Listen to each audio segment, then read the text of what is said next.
Hey friends, welcome back to Cooking with Aunt Didi. Alright, today I was cleaning out my phone and I realized I had not shared my mini 7-Up pound cakes with you all. I made them for Christmas presents for families and friends, and they were a great hit. So with Valentine's Day being around the corner, I'm going to share this with you in case you have some Valentines that you would like to share with. So you want to start with some 5x3 mini aluminum pans or whatever pans you have. And I do the old-fashioned way by greasing my pan with some Crisco. That should have been pans, plural, sorry. Evenly, and then I put some all-purpose flour in it. Shake it around and make sure it's well coated so that when the receiver gets the cake, it should easily come out of the pan. My mom always taught me to clean as I go, so I'm wiping this corner down before I go on to the next phase. And that makes it easier on you as a cook, so you don't have a big messy kitchen while you're baking.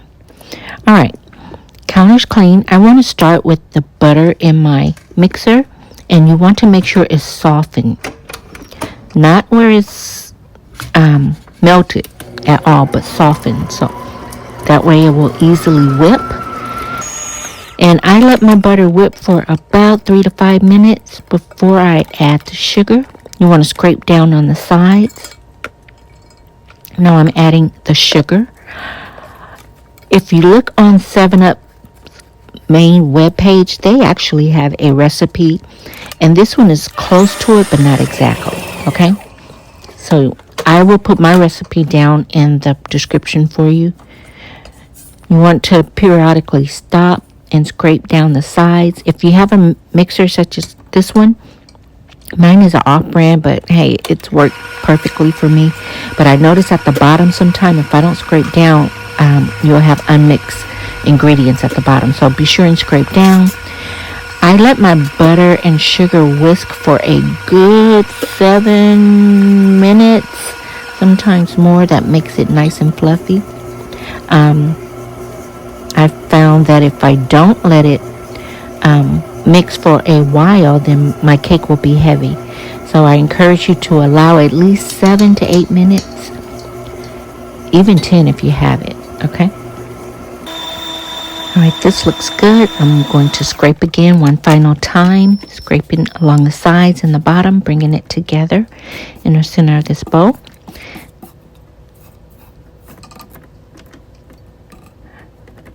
Alright, now I'm going to add my extracts. Now, if you look on 7-Up's page, I think they only add the lemon extract. Well, I use lemon and vanilla in my 7-Up pound cakes.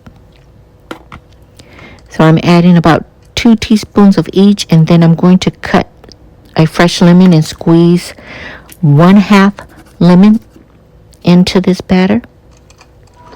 Give it a little gentle mix.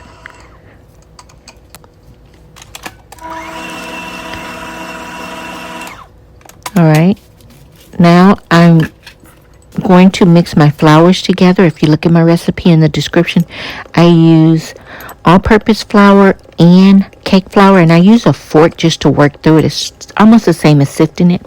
I'll have another opportunity to sift right here where I get a handheld sifter. And with 7-Up, you don't need any baking soda or baking powder, okay? And some pound cakes don't even use that. But I do in some of mine. This particular recipe, I do not. The 7-Up does that for you. All right. It's kind of hard, too, to find 7-Up, I noticed in the stores. I did find a small bottle at a convenience store. All right. It is now time to measure out your 7-Up. The website says 3/4 of a cup, and I'm going to stick with their measurement of the liquid because you don't want too much liquid. It might make your cake fall. So I'm using 3/4 cups, and then I'm adding my 5 eggs, one at a time. That's important. And I'm not using my mixer for this phase of the cake, okay? I add an egg. I take my spatula. I work it in. I say spatula or spatula. Sorry about that. I do have a slight speech impediment. Work my eggs in.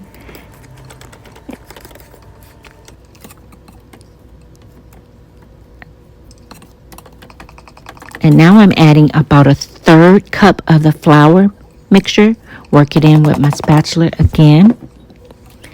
And this is just how I do. Some people will go on and use their mixer. I don't because I don't want to overmix.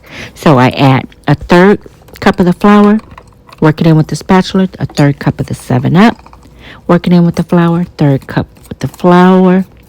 And I keep going until I'm out. And if I did it correctly, or if you do it correctly, you should end with flour. The rule of thumb that my mom taught me is you start with flour and then you end with flour. So it's flour, liquid, flour, liquid, flour. All right, working the end with the spatula.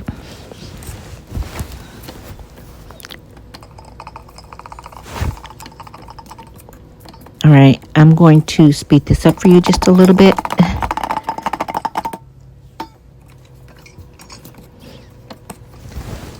Now turn your beater on just for 1 minute.